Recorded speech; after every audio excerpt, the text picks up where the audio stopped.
ነው። አንድ ቢያጆ ድንጋይ ብቻ እንዲፈጅ ተደርጎ ነው የተሰራ ማለት ነው። ቀለል ባለ መልኩ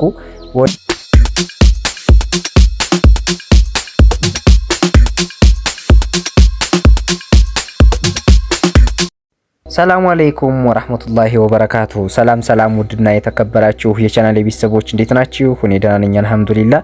ዛሬ ይዤላችሁ የመጣሁት ቪዲዮ እንግዲህ በመቅደላ ወረዳ ማሻ ከተማ ሊሾን በቀላሉ እንዴት እናደርጋለን የሚለውን ይዤላችሁ የመጣሁት እዛው በአካል ተገኝቼ ሊሾ የሚያደርጉበት ቦታ ላይ ሁሉንም ነገር ይዤላችሁ መጥቻለሁ። ውድና የተከበራችሁ የቻናሌ ቤተሰቦች ይህንን ቪዲዮ ላይክ፣ ቻናሉን ሰብስክራይብ በማድረግ የቻናሉ ቤተሰብ ይሁኑ።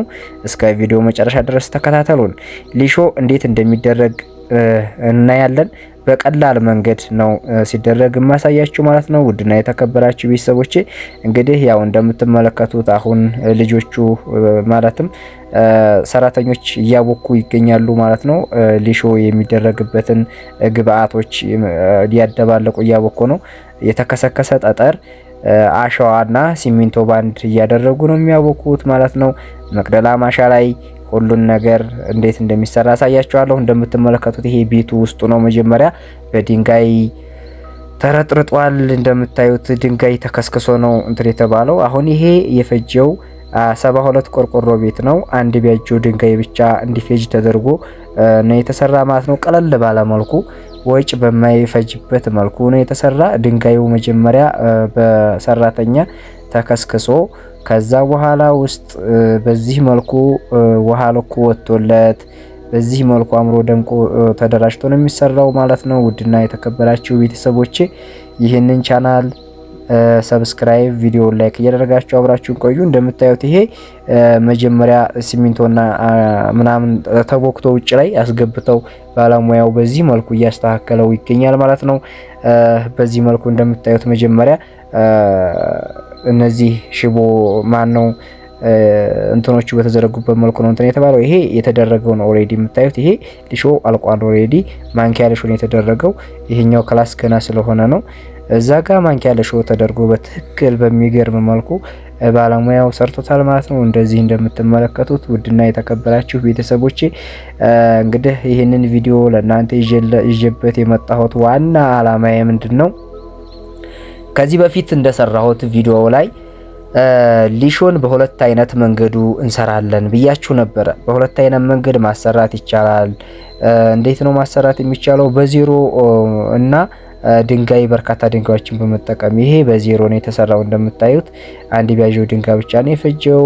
አሰራሩ በጣም በሚገርም ሁኔታ በሚያምር መልኩ ነገር ግን ወጪ ቆጣቢ በሆነ መልኩ ነው የተሰራው። ያ ሁለት አይነት መንገድ ያልኳችሁ አንደኛው ይሄ ነው። አንደኛው ደግሞ አንዱ ቤት እስከ 3 ቢያጆ ድንጋይ ሊፈጅ ይችላል። ይሄ አንድ ቢያጆ ድንጋይ ፈጅቶ ይሄ የምታዩት ይሄ ሙሉ የተረፈ ጠጠር ነው ማለት ነው። ውድና የተከበራችሁ የቻናል ቤተሰቦች በዚህ የሊሾ አሰራር ላይ የፈጀው ሲሚንቶ ኦልሞስት 12 ኩንታል ሲሚንቶ ፈጅቷል። 12 ኩንታል ሲሚንቶ እና አንድ ቢያጆ ድንጋይ እና አንድ ቢያጆ አሸዋ አልፈጀም፣ ተርፏል ከአሸዋው ማለት ነው። የተወሰነ ነው የፈጀው እና ውድ ቤተሰቦቼ በዚህ መልኩ ቀለል ባለ መልኩ ሊሾ ስታሰሩ ወጭ በማይጎዳ መልኩ ጥራቱን በጠበቀ መልኩ ማሰራት ይቻላልና ማሰራት ለምትፈልጉ በቀጥታ እኔን በማግኘት ባለሙያውን የማገናኛችሁ ይሆናል።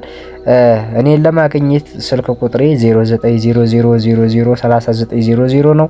እንደዛ ብላችሁ ብትደውሉልኝ በቀጥታ እኔን ታገኙኛላችሁ እንጂ ያ እስከዛሬ ድረስ 2 ቢያጆ 3 ቢያጆ ድንጋይ የምንጠቀመው በጣም ኤክስትራቫጋንሲ የበዛበት እንዲሁም ደግሞ ለቤቱ ጥሩ ያልሆነ ማለትም ሲሚንቶ በደንብ አይገባበትም እና በደንብ ክፍተት ሊኖረው ስለሚችል ወደፊት ሲተረገጡት የተሰነጠቀ ይነቃባቸዋል ወይም ክራክ ያደርጋል። ነገር ግን በዚህ መልኩ ከተሰራ በጣም በሚያምር ሁኔታ እና እንዲሁም ዘመናዊ በሆነ መልኩ ነው ማለት ነው ይህ እየተሰራ የሚገኘው እና ቤተሰቦቼ ይህንን አሰራር እስከነ ማንኪያ ሊሾ ነው ባለሙያውን ማገናኘት ይሆናል።